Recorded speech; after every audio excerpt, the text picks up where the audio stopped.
back to my channel. I just got back inside from doing my weekly grocery shopping trip, and I thought I would share it with you guys because if you're anything like me, you're probably really interested to see what kind of products they have here in Japan that I'm eating on a weekly basis, and maybe how much things cost here because it's probably a little different than where you live.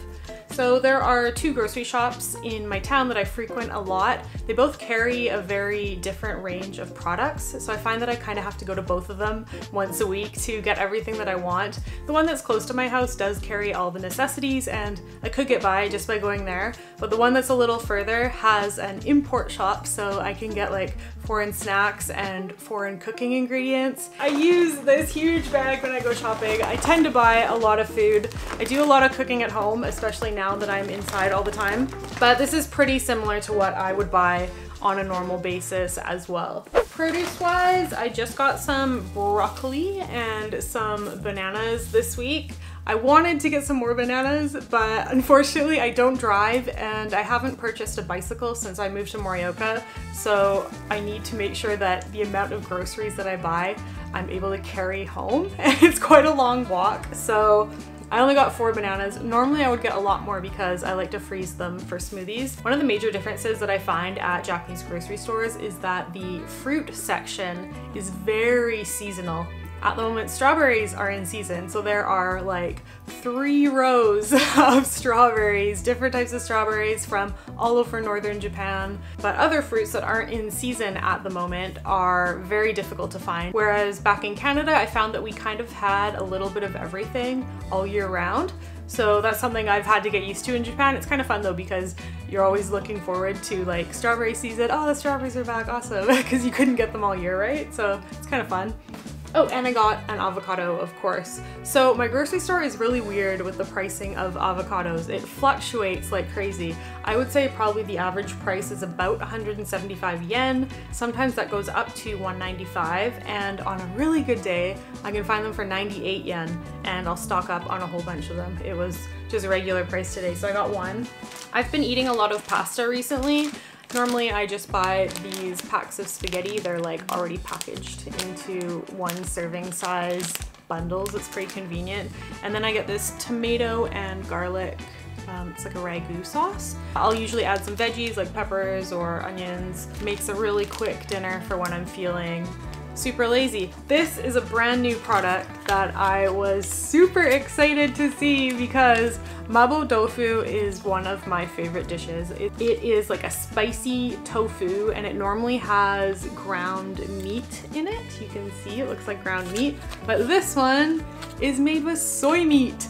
That is very rare to find a dish like this prepared with soy meat in like a pre-made sauce like this. So all I have to do is cut up tofu and add this sauce to it and I'll have a spicy tofu dish for dinner. I've noticed that recently Japan is really getting into the like fake meat scene. Slowly I'm seeing more products arise, especially like pre-made things like this. Okay, I got this to try out a brand new recipe that I've never made before. These are harusame noodles. And what I want to make with this is sunamono salad. So if you go to a Japanese restaurant in Canada, they always have sunamono salad on the menu. It's basically these noodles with like a vinegar and maybe some cucumbers or some shrimp and tomato.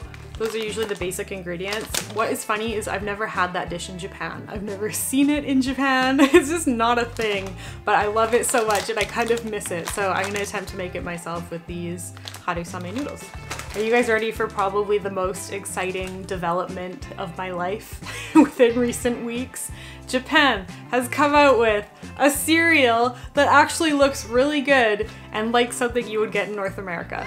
Now, if you saw my previous Japanese cereal video that I put out a couple weeks ago with Emma, they have a very interesting selection of cereals here. If you go to the supermarket, you'll see that about 70 to maybe even 80% of the cereal row is different flavors of granola. There are probably over 10, maybe even 15 flavors of granola at my local supermarket, but today they had this unicorn Fruit Loops. It is so rare to see like a really sugary junk cereal like this in Japan, and I had to get it because crappy breakfast cereals are one of my weaknesses. I like to think I have a relatively healthy diet. I eat pretty well most of the time, but now that this is available, things are gonna change. It's made by Kellogg's, so it probably tastes really similar to the Fruit Loops back home in Canada. Heck yeah, and it was only like $2. It was so cheap. I also got a bag of my usual cereal that I get. These are Genmai flakes. Genmai is brown rice. I thought I would try this. I've actually never made this at home myself. These are the little tofu pouches. They're like deep fried tofu pouches. And then I got some kishimen to put them on top instead of udon. They're basically udon that have been flattened out. I've had them at restaurants before and I really enjoyed them. So I'm gonna try making that. These are one of my favorite snacks. They're called Sapporo potato and they're a vegetable stick. They're a little potato stick with chunks of veggies in them. They're not healthy at all. They're like a deep fried, basically like a potato chip. But the package was Sakura and I thought it was so cute. Normally I don't get much junk food like this, but I was attracted to the really pretty packaging. The Sakura have finally started to bloom here in Morioka, like just starting. Today was the first time that I've noticed them. So probably within the next week or two, they should be in full bloom. And finally, I got some nori to make some sushi rolls. That's it from my regular grocery store. And then I went to the import store to see what they had, see if I could find anything fun.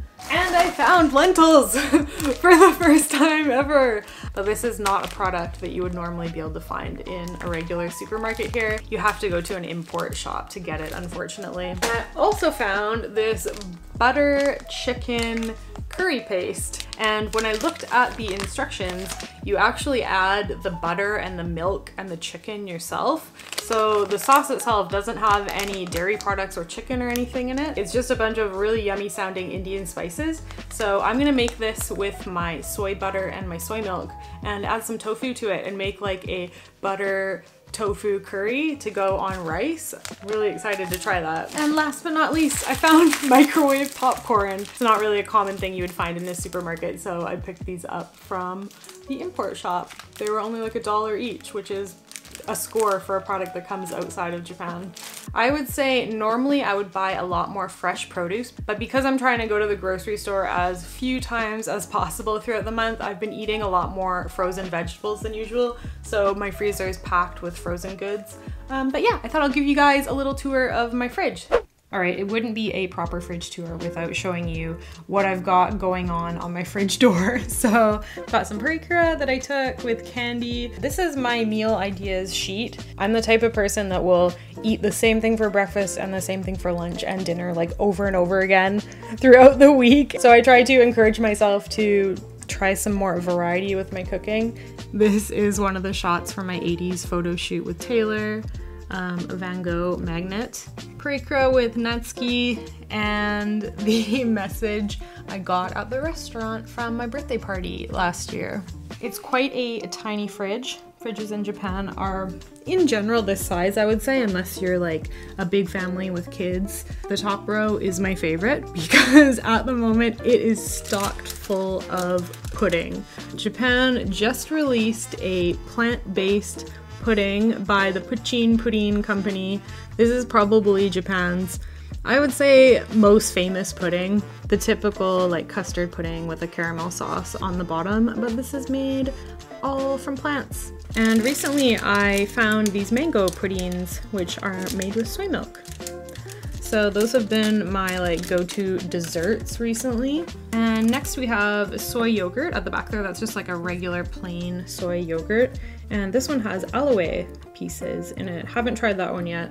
Not sure how it is. But again, Japan seems to really be increasing their amount of soy products, which is very exciting as someone who doesn't like eating dairy. This is my soy milk based margarine. I use that on toast and stuff.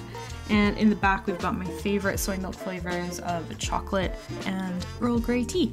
Not much going on the next shelf. Got some sriracha sauce and some ketchup that I use in cooking a lot, some apple juice. This is a tomato paste that I use in Hungarian cooking. I've got half an avocado left over from this morning, some tofu, and some miso paste in the back there. On the next shelf, I've got some fun products that I haven't tried out yet.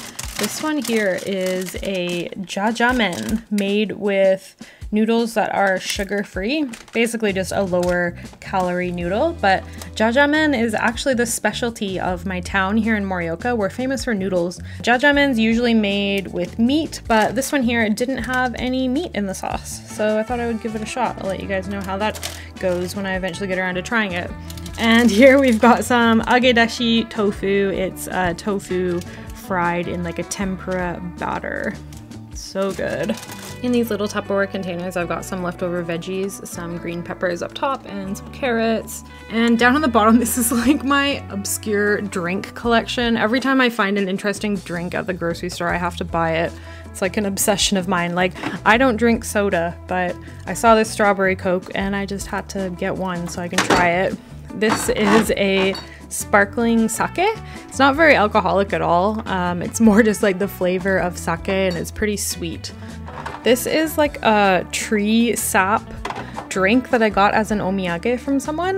Lots of these are like omiyage. This as well. This is a strawberry cider from a strawberry farm. Some more omiyage sake in the background there. And these are one of my favorite vitamin drinks. These are one of the only ones that don't have artificial sweeteners in them. So if you're like me and you try to avoid artificial sweeteners, this is one of the only like jelly vitamin drinks that you can get that doesn't have them in it. So look out for this one by House brand. It's called Perfect Vitamin. Ichinichi bun no vitamin. It's a grapefruit flavor. Really good. Some lettuce there. All right, now over in the door, I've got, this is like a ginger paste that's mixed with sugar and lemon peel, and it's great to add to boiling water when you've got a cold. Super tasty. Some wasabi paste for sushi. This is like a Lush oil massage bar, I think. I keep it in the fridge so it doesn't melt. Down here, I've got some maple syrup. I actually really don't like Canadian real maple syrup like this, but I do use this in cooking, not on my pancakes. Some salad dressings, chili sauce. These are basically just like cooking sauces. And this here is my favorite skin serum. It's like a vitamin serum for your skin. I keep it in the fridge so that it doesn't oxidize. Keeps it nice and fresh. Down at the bottom, I got my soy milk, and these are all cooking things like cooking sake. This is mirin. It's like a sweet liquid that's used in lots of Japanese recipes. Liquid aminos, okonomiyaki sauce, vinegar, mayo, and some more sweet chili paste. So that was about it for inside the fridge, and then down below is my freezer. And I've got a pack of bananas that I'm freezing for smoothies. I've always got a bunch of bananas in there. Some edamame. These are super convenient to just heat up and have as like an extra side dish for dinner or a good snack throughout the day. Frozen spinach, something else that's really easy to make a little side dish with. Asparagus, green beans, and some frozen mango. It's really hard to get fresh mango in Japan, and when it is available, they're like $5, $6 each. It's crazy. So I can really only afford the frozen stuff. And also some blueberries for smoothies. And then there's this little tray here. I really like this, where I keep my ice cubes, and these are frozen soy milk packages in really interesting flavors. Rum raisin, chocolate mint, amazake, and what's this one? Kinako Mochi, like a Japanese dessert flavor. They're in the freezer because I have this kakigori machine, this like shaved ice machine that's made specifically for these little soy milk packets. And you just like take off the wrapper, stick it in the machine, and you can make shaved ice in any flavor you like. It's pretty fun.